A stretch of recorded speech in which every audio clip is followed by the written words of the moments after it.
Welcome to The Punter here on Sports Tonight Live. My name's Trevor Harris. We've got 3 games left in the Euros, and joining me now to chew over what might be to come, the Bet Butler, Nigel Seeley and Chris Graham. Gents, first of all, one thing that struck me, the 4 teams that we're left with, all of them played pretty well in their quarterfinals, albeit Italy needed penalties, but they were the better team. So that makes it a bit of a conundrum for punters. I know you were quite sweet on Portugal at a big price early, Nigel. Anything that you've seen particularly makes you think they can beat the reigning champion Spain? Well, I think the thing you found as well is 2 things that have come from it from the same team. 2 of them come from the same groups. I mean, there's only 2 groups represented, so it shows you the class of the 2 groups. Yeah. And the second thing is the bookmakers are priced up exactly the same. So they're saying the chances are that Germany and Spain have the equal opportunity of getting to the final as they have. I think that's wrong. I personally think that the German task to beat the Italians is much easier than the task of Spain to beat Portugal. I do think Portugal have a chance because I've said all along I think they have one player who can turn a game on its head. It doesn't matter who they play. I think Ronaldo can do that. I don't think they're a one-man team, Portugal, by any stretch of imagination. But I think he's head and shoulders the best player on this continent. All right, now for Ronaldo to weave his magic, Chris, they're not going to have more possession than Spain. We know that, but they're going to have to make the possession they do have count. So players like Veloso, Moutinho, Raul Meireles are really going to have to get at Spain's midfield. We know that's Spain's strong point. Half the time in this tournament, they don't even play with a striker anyway. Yeah. So can you see the Portugal midfield getting enough possession to supply the likes of Ronaldo and Nani? It's going to be very difficult for Portugal, definitely, on Wednesday night. But I just think they're on a roll here. They've improved with every game. All right, the Czech Republic, it took them a while to finish them off, but there's definitely on the ascendancy here. There's a good feeling about Portugal, and I wasn't impressed. Spain played well. You were right to say that, but France were absolutely awful on Saturday night. They didn't really stand up and give Spain a test. Never give them something to think about here. So Portugal, I've every faith, will certainly give Spain something to think about. And I agree with Nigel. I think Germany's task is a lot easier than Spain's task. How much money are the bookies counting already, Nigel? We've seen some big name teams flop, the Dutch particularly. Chris mentioned France. There were a few tipping up France as dark horses. England, obviously. Will they be happy with the results so far, or do they have big liabilities on the Spanish and the Germans? Yeah, I think they want them beat. I think Germany's the one they want beat rather than Spain. I think you look at the bookmakers' offers at the start of the competition, they were giving you money back if Spain won the competition. And when a bookmaker hedges a position on a team like that, it's usually they're pretty friendless in the betting. Your marketing department look at your result, see which one's your best one, and you don't really have much of a position on it. So that suggests that Germany are the team these bookmakers want beat. I mean, even when England go out, we said yesterday, this isn't a tournament. We had Alan from Alga from Blue Square sitting here, and he said that they refunded money back on England. And there was only £40,000 they refunded. Right. And that says only £40,000. But it's a drop in the ocean. 10 years ago, that would have been £400,000. I mean, there's no doubt about it. And I think they want Germany beat. That's the team they need. And you look at this competition, I don't think that the bookmakers are sitting here rubbing their hands saying this is a tournament that we've won money. Because the quarter-finals, all the favourites won. Yes. And you need a favourite to go out. I mean, the England game was a good result from the draw, I think. But the other 3, I believe that was terrible results for them. They need one of these 2 beat tomorrow. Big time. All right, let's have a look at the current odds then. And there's been some movement here. Portugal were 11-2 yesterday. They've been pushed out now to 6-1, the same price as the Italians. And it goes to exactly what Nigel was saying, Chris, that the bookmakers give the outsiders, if you like, in each of the semis an equal chance of producing a surprise. Just looking at those odds specifically, does anything stand out, or have they got it pretty much spot on? I definitely have Germany's favourites. I think you don't think they should be joint favourites? They should be favourites on their own? Nothing I've saw so far suggests that. I think Germany have reached a stage where a second-string team in the quarter-finals. They've the only team to win all 3 games in the groups. I think it's been a really assured, strong performance for the Germans. And for me, they deserve to be favourites here. And we're beginning to see a movement. I would imagine by the time the games kick off, Germany would have been the majority favourites. I mean, one firm reported a £50,000 bet today on Germany. They had Spain as favourites. That was me, actually. God, I tell me so, man. What kind of price? This interests me, Nigel. What kind of price will Germany be to lift the trophy if they come past Italy as expected in the semi? Well, I mean, it depends who they meet, but let's assume it's Spain. Straight after, I think if Germany play Spain in the final, I think it'll be a pick and match final. I think it'll be 5-6 each of 2, and you can see that by the way they bet here. I mean, Germany were 7-4 with Paddy Power up to about 2 hours ago. They were out to land. That was the biggest price, and the money came. there's people going to back them. And I think what that's going to that tells me is that on the semi-final, the price will be backed. I think Spain will drift. I think tomorrow night Spain will drift in the betting, and Germany will go off marginal favourites. So I think the money will come, and it's just a mathematical permutation, isn't it? It's like what price they are to get through to the semi-final, and what price they'll be in the final. Now, I think Germany around about 4 to 9 to get through that game. Maybe 2 to 5, and I think in the final there'll be 5 to 6, which is a straight double, really. Okay, so if you fancy him to beat Italy, get on now outright. It never ceases to amaze me, Chris, how accurate the bookmakers are on certain markets. Total tournament goals, for one. I think the spread firms were roughly about 73, 75 or something like that. And they're going to be, they might even get it in the margin. Yeah. There are bookmakers on the fixed odds betting on total tournament goals. 3 games to go. Thankfully, no third place playoff in this tournament. Nobody likes that game. Why does that still exist? No, Stop it now. Because money, basically. Sepp Blatter likes horrible game. Bit of extra francs in the old kitty. Right, so currently we're on 69. All right. 3 games to go, 2 semis and a final, obviously. Over 75.5 goals, 5 to 6. Under 75.5, 5 to 6. So basically, if you want to play the unders, you can afford 6, and that's it. And of course, we should point out this includes extra time if there is any, because it's total tournament goals. I have a feeling that the Spain-Portugal game might have a few goals in it, because you've got 2 attacking teams. Well, I mean, purely and simply at 2 a game, you've got to be over, haven't you? Yeah. I mean, if you more than 2 a game, you've got to be backing over. I mean, it is a semi-final and final, but this tournament has produced goals. I mean, the final, if it's Spain against Germany in the final, I'd rather be backing over goals than under goals. You know, it all depends. I think if the Italians get to the final, I'd want to be under goals. So, I mean, if the form line goes as we predict, you want to be over this market. But you know, how wrong can they be with 3 games to go? They can't be. You know, they can't. You showed you how right they were at the very beginning. With 3 games to go, we're looking for Ricks. You know, 28 games ago, then they're in the spread. Clearly not a Rick. It's just a case of whether you've got an opinion, whether you think there'll be goals. You might as well have a bit of 5 to 6. Probably just be under a wee bit. So difference of opinion. Yeah, I can see it being. I could see the Spain-Portugal semi-final would be maybe just a goal in it. Really? Yeah, I can now. I don't think there were many goals in that game. Spain, well, for start, Spain had never conceded in a knockout game for 6 years. It'll be 6 years to the day tomorrow. That is true. And they don't score either, do they? They only 1-0, a host of 1-0s in the World Cup. Do you think their air of utter, you know, there's a slight vulnerability about them in this tournament? I know they haven't lost a game, but still they haven't looked quite as all-conquering as they have in the last 2 major tournaments. Yeah, I would agree with that, and I think there's starting to be a wave of negativity towards them. I think even the public, I think, are sort of not getting bored. That's a bit harsh, but beginning to the novelty's worn off until this pass and move game is worn off, and I think, and of course the three tournaments in a row as well has never been done before. It's a huge stat to bust, and I just think it'll be beyond them. Okay, let's look at total extra time or total games that go to extra time in the tournament. Just the one, of course, so far, Nigel. That was England. Do you think these semis will be tight and potentially the final will be tight or not? Yeah, I do. I think they could be. I mean, it's very hard to say. I mean, the prices are what they are. I mean, I would be surprised if we didn't have at least one go to extra time. Which game it is, I don't know. I mean, the final, I'd always like to back the final go to extra time. I think at least one will go to extra time. So perhaps exactly one could be a little bit of value on here rather than anything else. Yeah, well, here are the prices. So exactly one, if you don't think any of the remaining 3 games will go to extra time, you'll be on the 8 to 5. One more is at 11 to 10, so slightly less value potentially, and then 3 or 4 obviously you're getting massive prices. Yeah, sorry, when I mean exactly one, I meant one more. One more, sorry, so 11 to 10. I think 11 to 2. Yeah, 11 to 10 is probably the right favourite there, really. I would agree with that. 11 to 10. I could probably see it being the Spain-Portugal game, but I would agree with that. Just one more, 11 to 10. It's not a great price, but it's probably the deserved favourite. Yeah. I mean exactly 4, 22 to 1 is obviously the straight treble.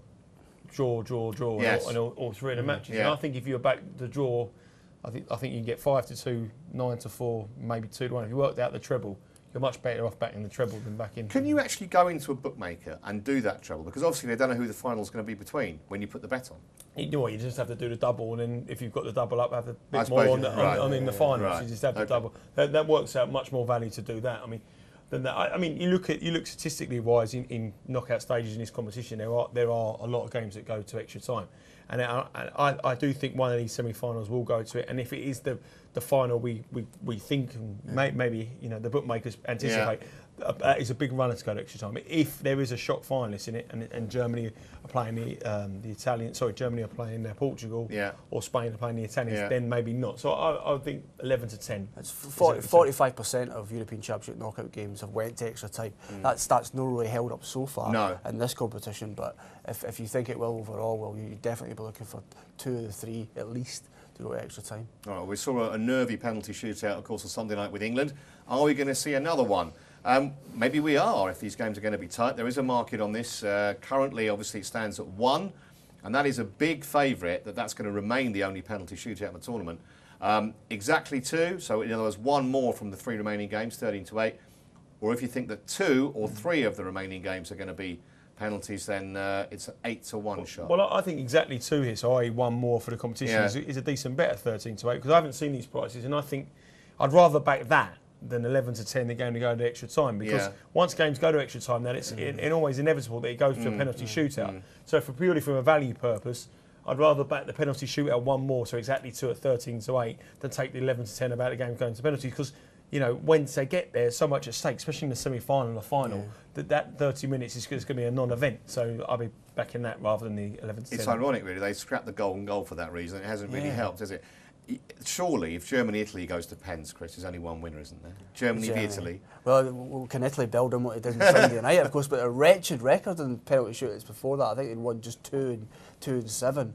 But the Germans never write them off for the penalties. It's just happened once since 1976, European Championship final. The only time they've lost. Obviously, Bayern Munich lost in May as well. But I can see no more penalty shootouts, but I wouldn't be getting involved 8-13. No, okay. Well, let's whiz through a couple more markets. Top tournament goal scorer. Is it too late now to get value, Nigel, with 3 games left or not? I think all these markets are very hard to get value. I mean, I really, really do. I mean, this is where the 3rd and 4th place playoff game does offer a bit of value for punters, because if you're in the 3rd and 4th place player, the goals are up by 1.5 from what the final is. Yeah. So if you go out in a semi-final, you always know that someone's going for the golden boot in that market. So World Cups, it's great. I do find it very, very hard with 3 games to go, which you can't really find flaws in, and I think all these are very important. I think the only thing here you'd have to say is obviously Germany rested Gomez. If they rest him again for the semi-final tactically, if you can get the information, Ronaldo becomes a serious bet. There were punters all over the country tearing their hair out when they saw that Germany team without him in it. I mean, he would have heard it sewn up if he played, because he would have definitely scored in that game from the start. There's no doubt about it. So anyone backing Gomez, we're cursing them really. But I mean, you can also, we make takes for these guys already on 3 goals at 20-1, but you're going to have a dead eat of about 5. So you're getting 4-1. Really, there's no tremendous value. I mean, Alonso at 25-1. I mean, we talk about him. He takes penalties for Spain. Yeah. Well, he's on 2. He's got 2. He takes penalties for Spain. I mean, he perhaps could be a threat. Apart from a penalty, he's not going to score really. I don't think he's going to get any other chance. But I think that it's very hard to find it, and I think the only way you can have an edge is if you can get the team read. So if you see the name Gomez straight out of not in the team tomorrow night or on Thursday night, then just lump on Ronaldo, because he'll be half the price that time, and he'll trade out of it. But apart from team reads, there's very little edge. I guess the other thing is closer, maybe 33-1. If he does start and if he does score, and then he's only got 1, isn't he? So he's got to get. It's still a big ask. All right, let's briefly touch on player of the tournament, because this is, I think, in some ways a more interesting market, because it's sort of judged, as it were, rather than a factual thing like goals. Ronaldo 7-2, Iniesta 5-1. Pirlo's in there at 7s. Now, if Germany beat the Italians, he can't win it, can he? Can't win it. Well, the trend suggests, of course, we've been through this, but it's a solid trend that you need a midfielder, a kind of engine room player from the winning team. So, that's why we back Schweinsteiger, because he fitted the trends there. So, if the angle with Pirlo is, if you think Italy are going to win this, you might as well back Pirlo to be player of the tournament at a bigger price. Yeah, but it's really very similar now. I mean, it's 7-1. Italy 6-1, it's 13-2. It's interesting that Schweinsteiger is still a bigger price than Pirlo. I find that. Well, there's more chance of Germany going to win it, though, aren't there? Well, absolutely, but Schweinsteiger's 10s and Pirlo's 7s. There's rumours that he might not play because of that. Yeah, and also, but he said he's past fit now. But I mean, you got the trouble is there's 4 Germans on that board. And there's only one Italian. If Italy do win it, there's only one guy who's going to do it. So the German drew it. The vote split between 4 of them. Yeah. I still don't think Ozil's had a tournament. You watch him La Liga. He's superb. I think he's one of the greatest players in Europe. I think the way he plays football is a joy to watch. But I still don't think he's had a great tournament. And at 5-1 him, Schweinsteiger 10s, I think there's no value in that either. Okay. We'll come back in detail to the two individual semi-finals later in the show. But next up, we're talking tennis and Wimbledon. So stay with us.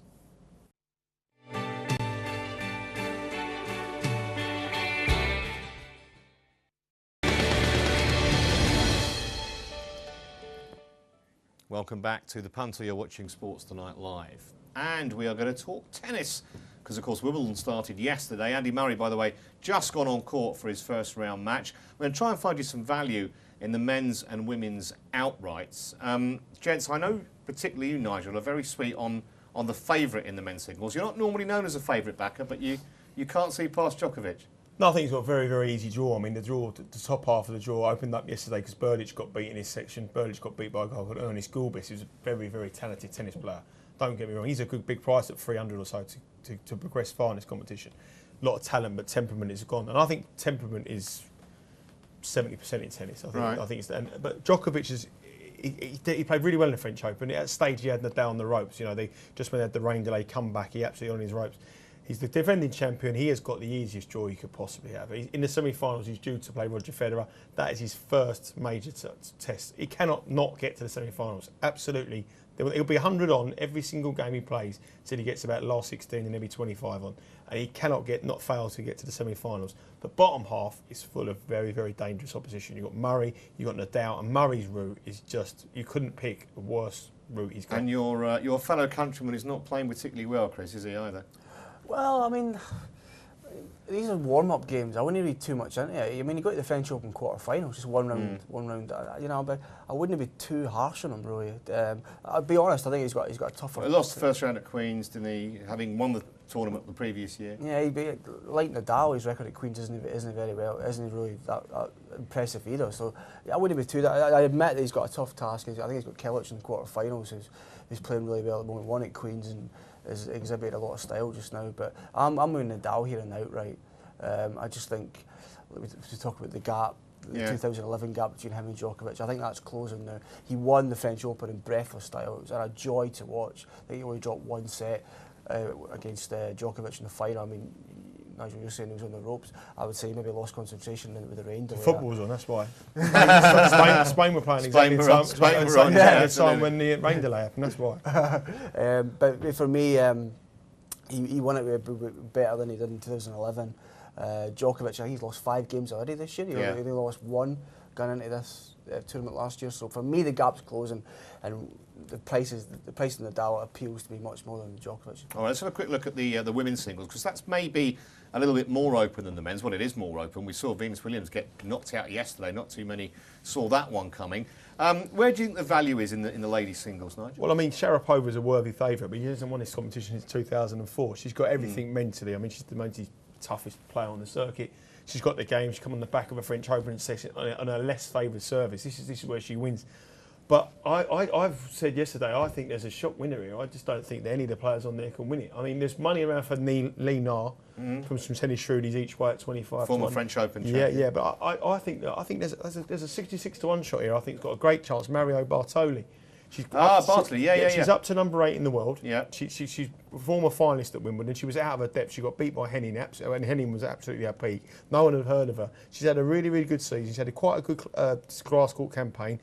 She got the semi-finals of the French, and she, to me, is somebody who can get to the quarter-finals. With her quarter, if she's up against Azarenka in her quarter, and Azarenka's an out-and-out clay quarter, and she peaked early this season. She won the Australian Open, but now her form currently at the moment is not so great. And I think Barty at a big price can do well here, but I think Sharapova is rightly favourite. Kvitova she was struggling a bit earlier on today, and she's a player that can win with her serve. She can get through games. But her form coming into this isn't that of something you want to be backing. So I think you can get a shot winner because the women's game is so open for anyone. All right, well, let's get an expert view on that, because Marc Blair is with us, tennis betting expert. How are you, Mark? Hi guys, how are you? Yeah, we're good, we're good. Give us a quick comment on Nigel's tip of Bartoli for the ladies' singles at a big price. What do you think? Bartoli, I think she was seen struggling with injuries last week at Eastbourne. She hasn't done anything really on the big stage for quite a while now. But yeah, if she is going to make a big breakthrough again, I guess grass is her best bet. She beat Justine Henin once, I think as a 20-1 outsider or something. So yeah, this is where she might cause some damage. I mean, that section of the draw though, is where she is, and I think she's in the bottom quarter. That is without doubt the weakest quarter, and the seed there is Azarenka, and I can't have her on grass, Azarenka, at all. And she started off the campaign superbly, but at the moment she's someone. So I think she's in that with Wozniacki as well. I mean, Wozniacki, I can't have her on my mind. I think she can get through at a big price, get through for a trading perspective. I think she could do it right. Yeah, absolutely. Absolutely. She can definitely do some damage in her part of the draw. I just think when she comes up against one of the big hitters, Kvitova, Serena, if she's still there, or Sharapova, that's where she's going to come really unstuck. She's 5-1 to win that quarter. I thought that was a decent price. Yeah, yeah. All right, let's go through some individual matches then, Mark. Starting with the game between Simon and Melise. We've tried to pick matches where the prices are relatively close, rather than a player being 4 or 5-1 on. What are your initial feelings on this particular game? Yeah, Simon Melise, very tight. I've just looked at the odds, and yeah, Simon, I think he's about 1.9. Melise even money, and really, this is a real, clash between form and technical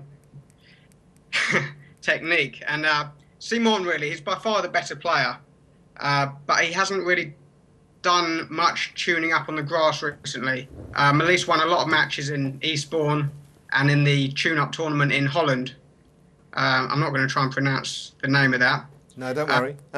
I'll tell you what, just hold on a sec there, but we'll just bring up the odds, the Paddy Power odds for this. And I know, Chris, you've done a little bit of research on these games. How do you see this one? It's effectively a your choice match, 5-6 each of two. Well, I wouldn't claim to know as much as Mark, definitely, but I just looked at this, and Melise is probably the better grass player, but Simon's had a decent year this year. He got to the semi-finals in Monte Carlo. He's got the fourth round of Wimbledon before. He's a better player. I think he's ranked number 13 in the world, so he's a better player. Melise has got a better history at Wimbledon, a better grass sculptor, if you like, but I would take Simon. I think he's just a better player. I'll take Melise. Okay, I mean, the thing is with Simon, when they tell me at tennis, he would say to me, always take the big guy against the little guy. Simon's about 5'3". He's got a serve that sometimes can go off key crucial points. He's got great touch. He's got a great volley. He's a great little touch player. Like all the French players, they're very good in touch. But when the chips are down, I wouldn't trust that serve. Anyone's at 2-2, at 3-3 in a crucial match. All right, Mark. Well, we're split in the studio here, so you've got the casting vote. Who are you going for? I think this is one of those situations where you have to go for Simon. I think all the popular Don't worry about that. all the popular money is going to come from Melise, so it might be best to wait here. But Gilles Simon, he leads the head-to-head.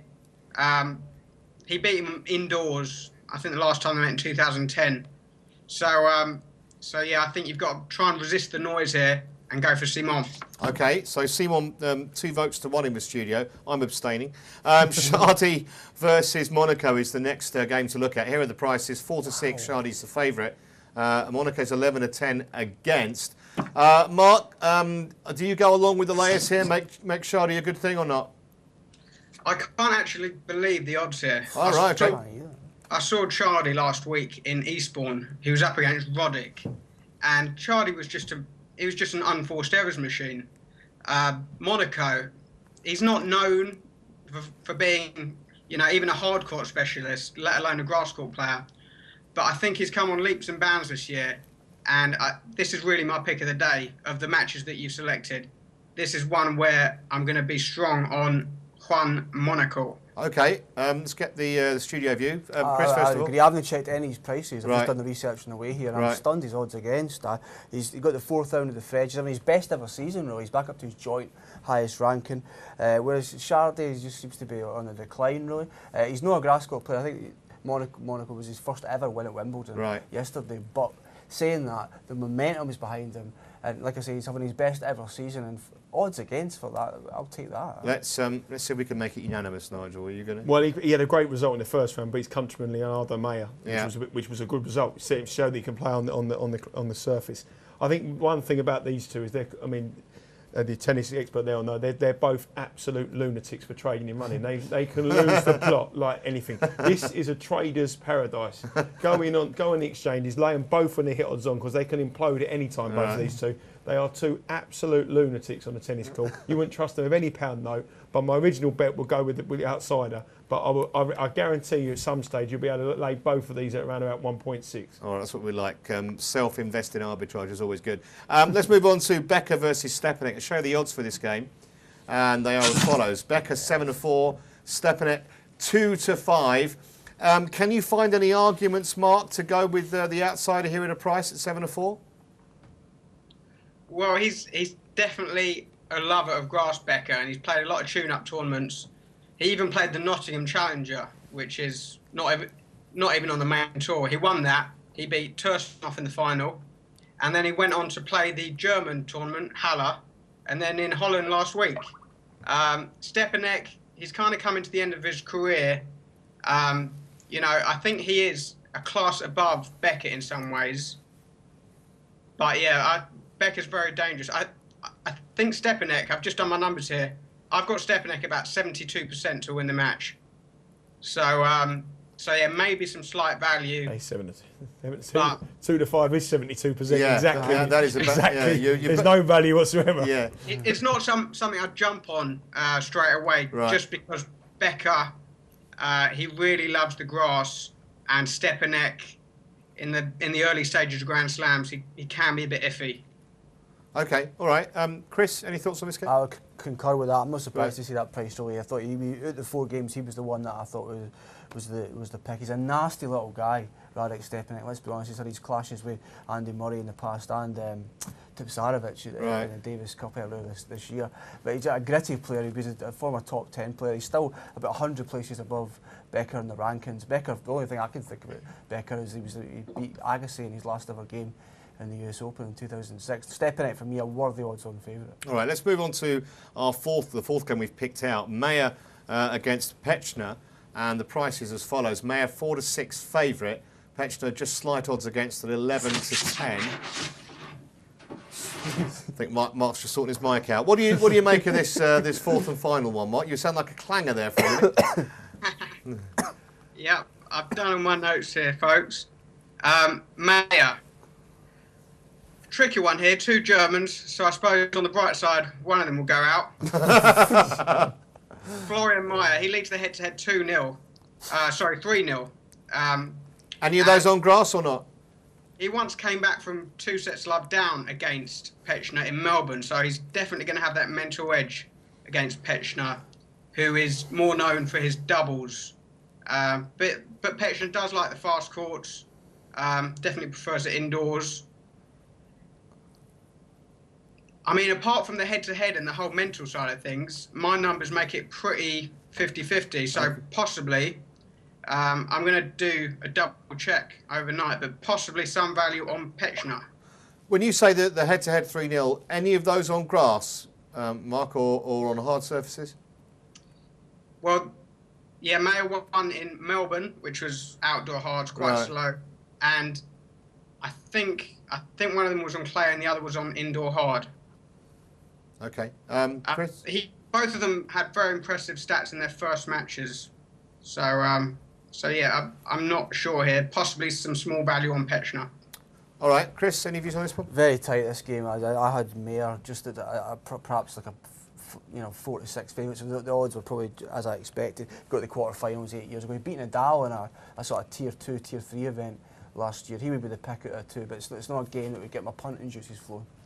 I wouldn't have a bet on the match itself, but I'd definitely buy the games on the spreads. Around about 38, 39. I think it can go on for a long time. Okay, all right. Very quickly, Mark, just give us 2 names. Who you think's going to win the men's singles and the women's singles? Men's singles, I think there is some slight value on Federer. Okay. If we can get together. And in the women's, I think you should probably be looking to bet Serena if she gets past the first week. All right, brilliant. Mark, thanks very much for being with us. Really, really interesting. Thank you very much. Pleasure, guys. Cheers, Mark. Cheers. We've already seen Federer win one title, Flashest Footwear. He's won that by a mile. When we come back, more football. We're looking at both semi-finals at Euro 2012. Don't go away.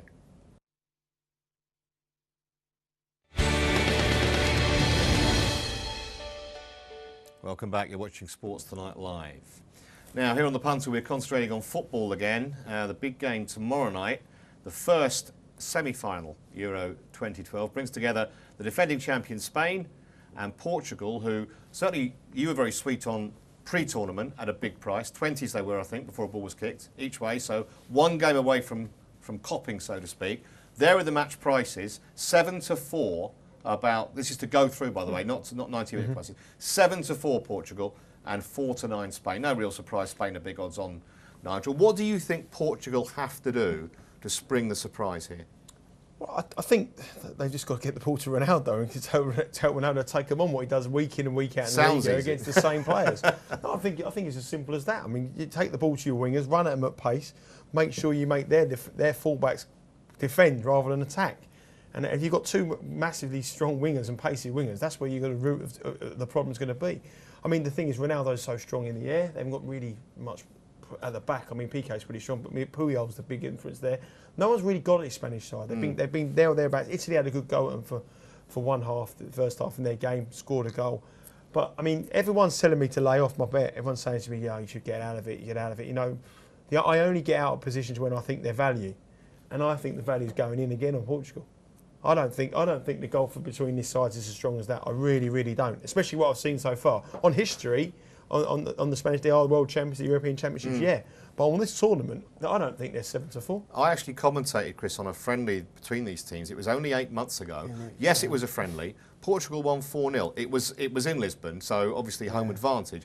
But what that might mean is that there aren't the same seeds of doubt in Portuguese minds because you almost feel over the last 4 or 5 years Spain have gone out to play certain countries almost already beaten before they've kicked off. Well, we were talking about this last night. The Portuguese have actually got a good record against Spain. I think Spain have only won 2 of the last 12 of this fixture, so I don't think they'll fear them. I mean, there is this sort of big brother, little brother geographical, economical relationship, but I don't think they'll fear them here. And I think the key for Portugal tomorrow night is to get in the Spanish faces, be physical, hassle them, harry them, and I think Pepe can be a big player in this game tomorrow night.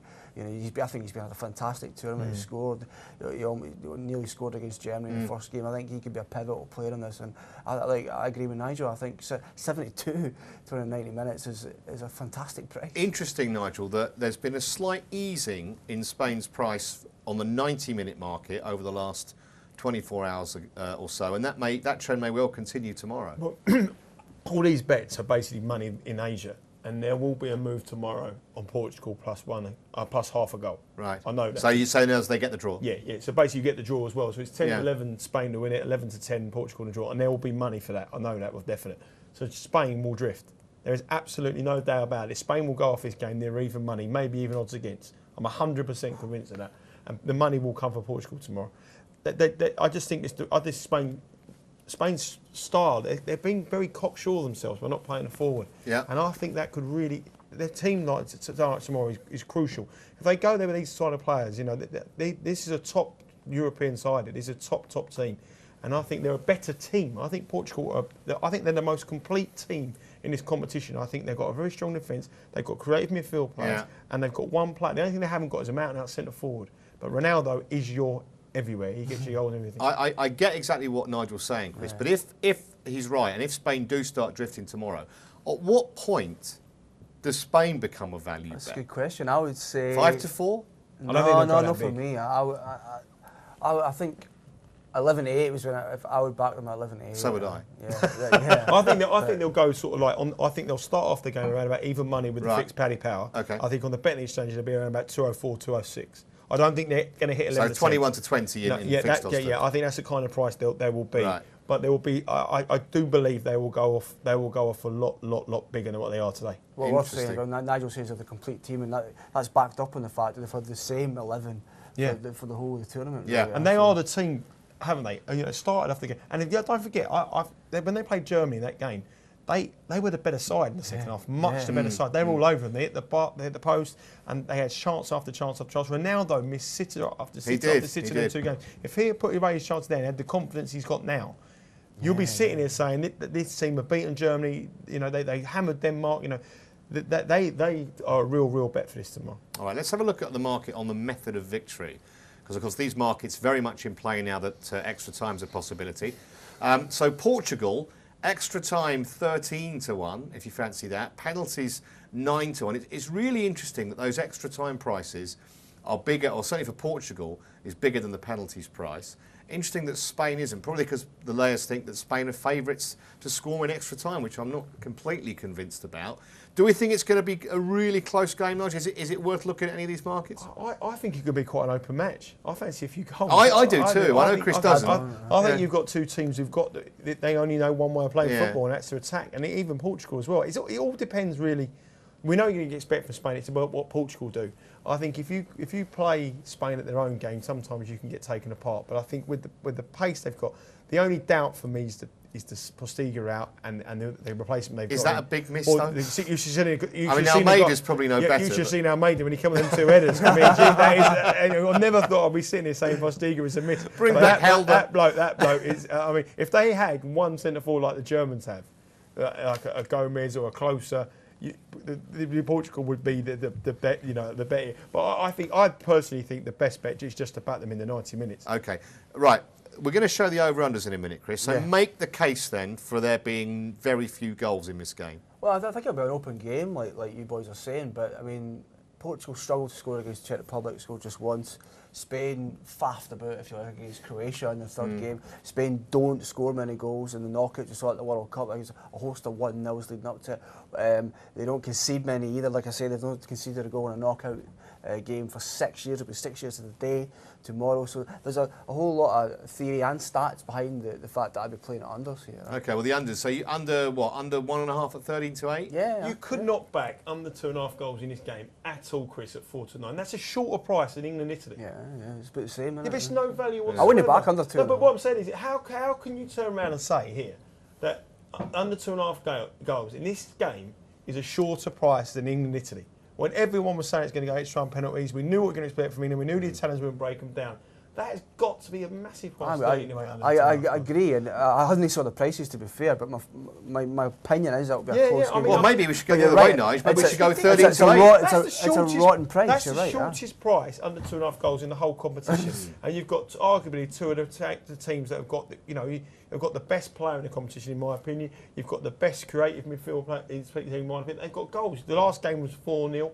You've got England against Italy, 2-1. I thought it might have been pitched at 8-13, 4-6. Well, you know what? I personally was sitting here thinking that it would be around about 8-11 under 2.5 goals, even money over 2.5 goals. And I can't believe the price of that. So you're going to get on the 13-8 then, 1-2.5? Yeah. I'm going to get back all the money I've lost on under 2.5 goals throughout the competition this season. But I mean, it is a semi-final. We all know what's going to stake. But when you've got players like this, anything can happen, and you're not going to get a stage where there's not going to be any chances. I mean, the England game, you knew even if they had the ball, it's not going to go anywhere. Here, it's going to be end-to-end. And if you get an early goal, if Spain get an early goal and Portugal got nothing, they have to attack. And the players they've got, hit them on the counter break. I think it'll be a good game. I cannot believe 49. I can't remember many epic semi-finals or any big loads of goals. I mean, 1994. I think Sweden got beat 4-0 by Brazil, but in 1984, France-Portugal. But I can't even remember many, epic 5-7 goal thrillers in semi-finals. No, I don't need 3. I think you're right. I don't need 5, I need 3. Let's have a look at the stage of elimination market. Starting off with Spain. Very quickly, just 7-4 losing semi-finalists. If you think they're going to go out, runners up 21-10. Winners 13-8. Any value there, Jets, at all? Yeah, I think losing semi-finals 7-4. I can't. Out of all the options, to win the competition is the favourite. Then I think it's more likely to get beat than win it. Yeah, well, I can't disagree with that. Let's put the same market up for Portugal then. And I presume Nigel's going to be with Portugal to at least win it. Or go for it, Chris. Runners up, runners up. At the prices. I can't see them getting past Germany, but I can see them getting past Spain tomorrow night. Okay, so 7-2 the price on Portugal to be runners-up. When we come back, we're going to be talking about the other semi-final, which so easily could have been Germany-England, but instead it's Germany-Italy. Back in a moment.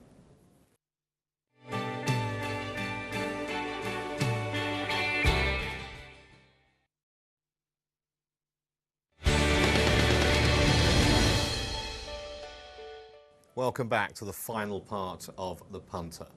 And the second semi-final, two teams that England don't beat very often, Germany versus Italy. No surprise, chaps, that Germany are big favourites. They deserve to be.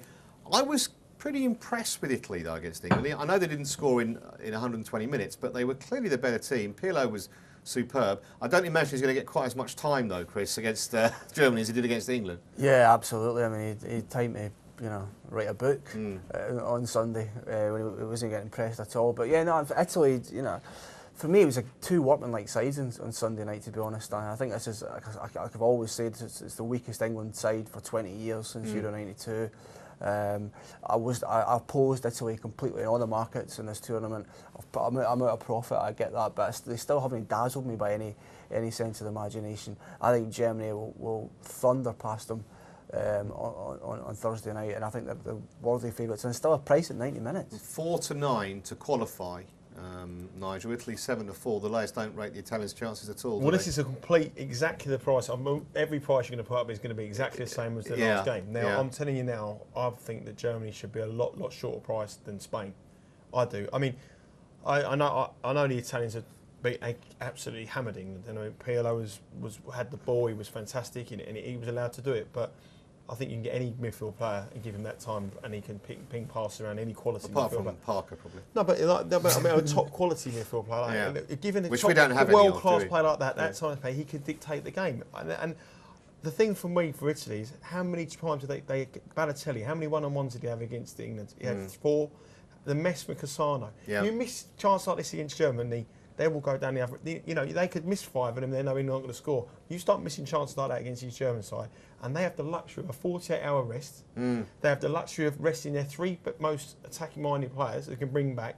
And you saw what the reserves have got. You got a guy on the bench who's played 112 times, and scored 60. So not only 2 days advantage in terms of being rested, but 30 minutes less of playing time as well. Let's look at the match odds. Sorry, the 90-minute odds, I should say, Chris, because I think Germany have got to be a bet. I mean, they're shortish, but they are almost even money, and to me, that's got to be actually a bet. Drifting, because we did a show last night about this, and 10 to 11, so obviously they're drifting a wee bit. It's a very tantalising price, it really is, and all the points that Nigel's make I would concur with. The 2-day gap, which is probably a bit unfair actually. UEFA should have scheduled it in a different way, because it's not really fair that. The fact that they played their second string forward line on Friday was just as effective, and the whole team for me is just brimming with quality. The last 7 goals they've scored in this tournament have come from 7 different players, so it's a team. This is a team. It's a collection of individuals, but the team is just the greatest thing here. And even when Greece equalised in the quarter-final, didn't seem to faze them at all. They just went up the other end and scored again. The finishing as well, Trevor. I mean, the way they finished the chances. The Italian guy who had when Joe Hart pulled himself by the telly, I can't remember who it was. He kicked the volley, very similar to the guy from Germany. But this side, just the way they're scoring goals for fun. The way they're the attack minding of them was superb. But I personally think the bet for me here is just to lay. I know it's a bit risque, but I think to lay Italy in the match. I can't see them winning 90 minutes. I can see their best chance being a draw. I can't see them winning the game. So as a bookie, I'd be happy all day long to lay 7-2 Italy. I mean, I think their best hope is a draw, but I think Pirlo, he's great. Everyone's sort of giving me some stick about the way I think about him, but I mean, he's 33 years of age. He's run the show for 2 hours. He's the playmaker coming. And he's going up against Schweinsteiger, he's going up against Ozil. These guys have got fresh legs on him, and I think they might tire the second half. And they did tire against Croatia. When Croatia got into them, they weren't the same side. And I cannot believe that Germany are a bigger price than Spain to beat. No, I concur with you there. Well, if we think Italy's best chance is maybe to get a draw, let's look at the method of victory, because maybe they'll fancy themselves on penalties after their heroics against England. Here we go. You can get 9-1 on an Italy win from the penalty spot in a shootout. They're 13s in extra time. Germany, well, 13-2 and 9s. I mean, Italy know how to defend. The only thing pro Italy, the only thing I can think of, and I love stats.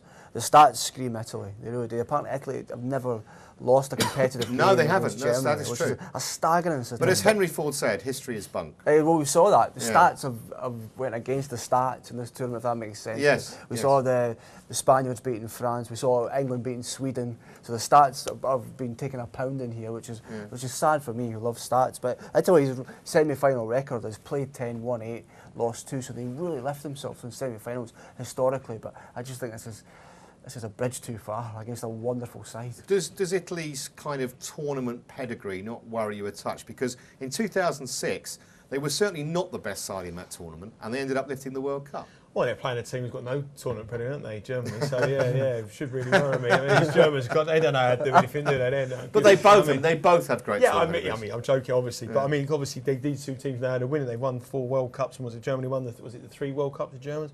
I mean, these are the 2 force nations in Europe. You know, Spain are the new kids on the block, but these 2 are the powerhouse of European football, and they know how to win competitions. But at the moment, just player for player, the Germans, in my opinion, are head and shoulders above them. Okay. I just all the way through the team. I think they're better in every department, and I think they will win. All right. Well, Nigel and I reckon there'd be goals in the first semi. Chris doesn't. Let's see what we think on this second semi-final in terms of unders and overs. Chris, I'll start with you. Do you think there'll be goals in this one or not? Let me look at the prices first. Okay. There you go.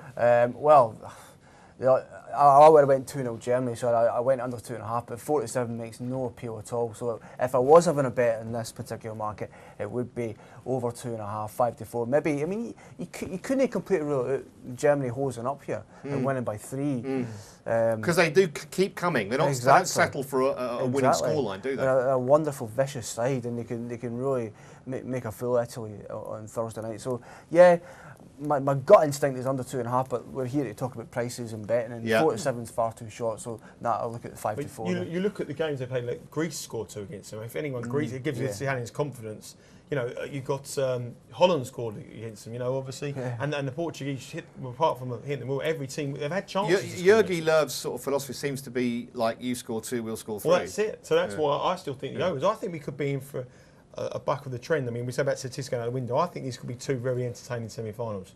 I really do, and I'll go the odds against over 2.5 goals, because Germany only know away one game of football, and the leakiest part of their team is the defence. So if anyone, you know, they can reach it. The thing is, Balotelli and Cassano need to get their shooting boots on. Di Natale should play for me, because he's the one who knows how to score the goals. All right, just before we go, gents, the final will be between which 2 teams? Germany and Portugal. And who will win? Portugal. Okay, Chris? Germany beat Portugal. I tell you what, we got some Portuguese fans in the studio tonight. A big price they were at the start. Nigel tipped them up at 20-1, and they're 1 game away now from copping at least the each-way money. That's about all we've got for you, but keep it on Sports Tonight. We'll be following the punting action all the way through to the final on Sunday. For now, though, it's good night.